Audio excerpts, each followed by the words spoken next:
Hello বন্ধুরা, আমি দীপ আর তোমরা শুনছো ভূতবং। ভূতের রাজ্যে সকলকে স্বাগত। বন্ধুরা, তোমরা এর আগে ভূতবংয়ে দার্জিলিংয়ের এক হন্টেড হোটেলের ঘটনা শুনেছ। আজ তোমরা দীঘার এক হন্টেড হোটেলের ঘটনা শুনতে চলেছ। ঘটনাটি শেয়ার করেছে শিমুরালি থেকে মেঘা দাস। বন্ধুরা, আজকের ঘটনাটি শোনার আগে তোমরা যারা এখনো পর্যন্ত ভূতবং চ্যানেলটিকে সাবস্ক্রাইব করোনি তারা সাবস্ক্রাইব করে ফেলো আর পাশে থাকা বেল আইকনটিও ক্লিক করে রেখো, যাতে ভূতবংয়ের ঘটনা আসা মাত্রই তোমাদের কাছে নোটিফিকেশন পৌঁছে যায়।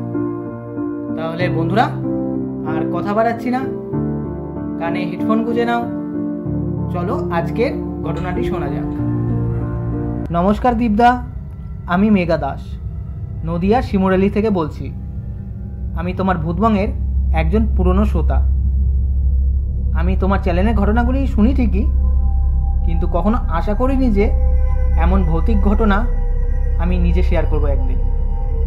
কারণ রিসেন্টলি এই মার্চ মাসে দীঘায় ঘুরতে গিয়ে একটা অলৌকিক ঘটনা ঘটে যায়। সেই ঘটনাটি আজ ভূতবংয়ে শেয়ার করলাম।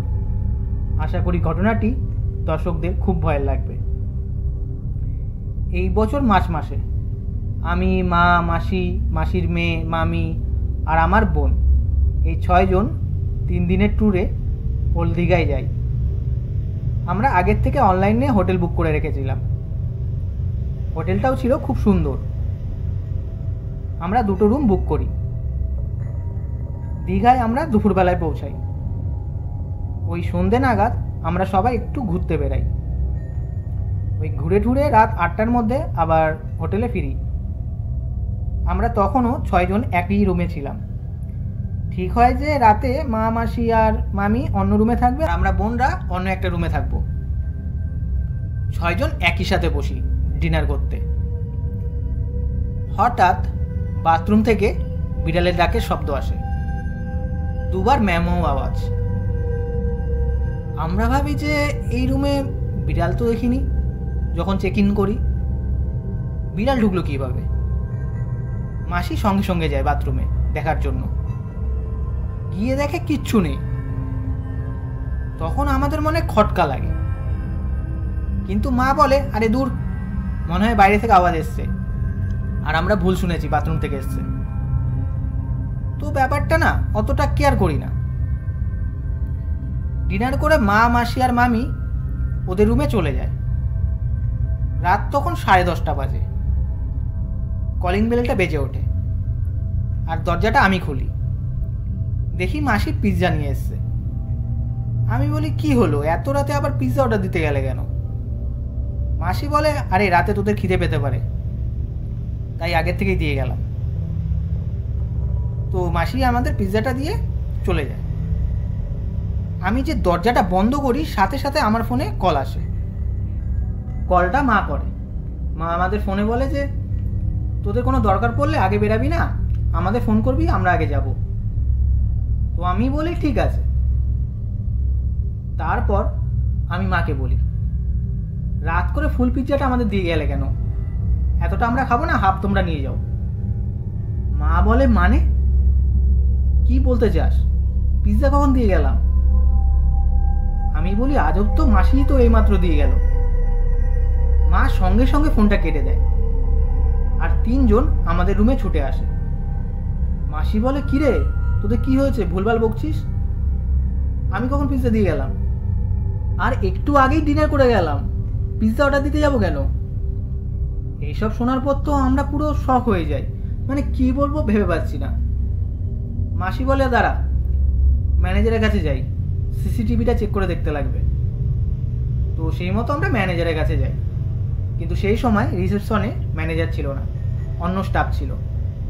তাকে ব্যাপারটা বলি আর সিসিটিভিটা দেখার জন্য বলি। উনি প্রথমে বলে, না দেখানো যাবে না, ম্যানেজার নেই, তাই আমি দেখাতে পারবো না।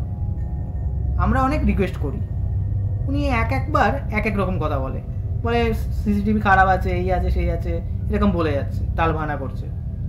তো ওনাকে ভয় দেখায় যে আমরা স্টেপ নিতে কিন্তু বাধ্য হব। তারপর উনি সিসিটিভিটা চেক করে। সিসিটিভিতে যা দেখি, আমরা নিজেরা নিজেদের চোখকে বিশ্বাস করতে পারছিলাম না। দেখি পিৎজাটা আমি শুধু নিলাম, কিন্তু যার থেকে নিলাম তাকে দেখা যাচ্ছে না। স্টাফটাকে আমরা বলি এসব কি আপনাদের হোটেলে? সেই স্টাফটা আমাদের সাথে খুব বাজে ব্যবহার করে, এমনভাবে কথা বলে দেখুন এত প্রশ্নের উত্তর দিতে পারবো না, আপনাদের ইচ্ছা হলে থাকুন, নয়তো অন্য হোটেল দেখতে পারে।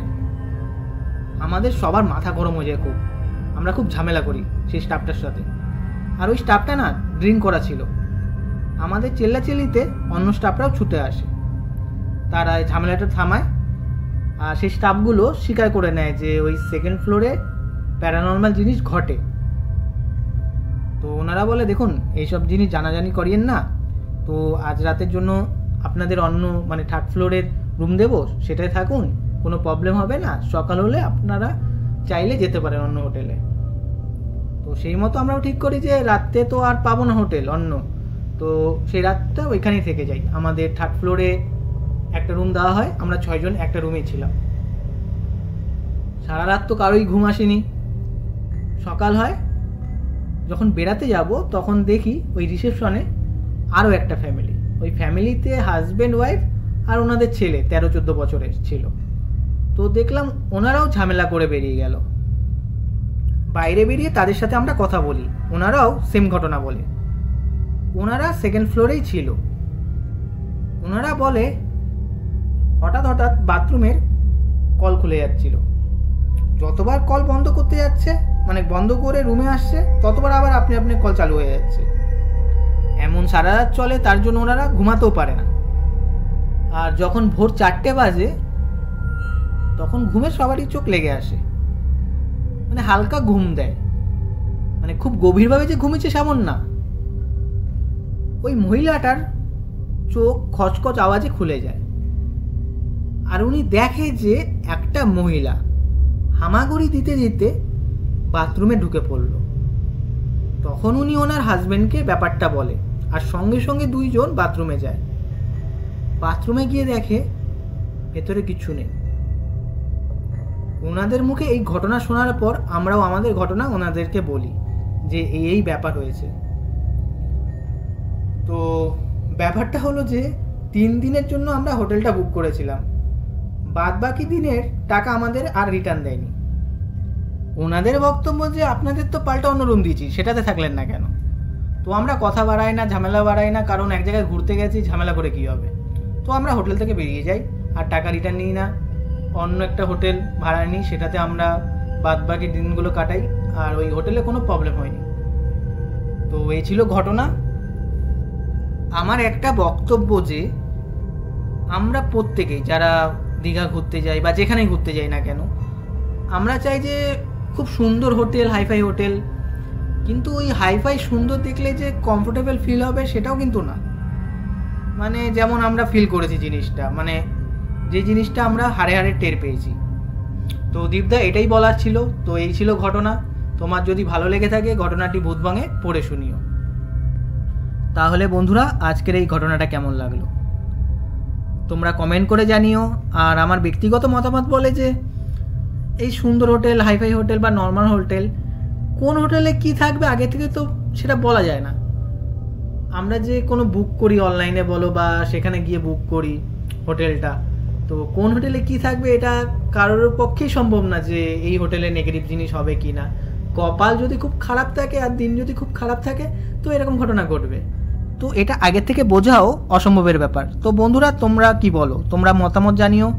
আর তোমরাও যদি ভূতবঙ্গে ঘটনা পাঠাতে চাও তাহলে আমাদের ভূতবঙ্গের ইমেল আইডি bhutbongofficial@gmail.com পাঠিয়ে দিও। তাহলে বন্ধুরা আজকের জন্য এটুকুই, টাটা বাই।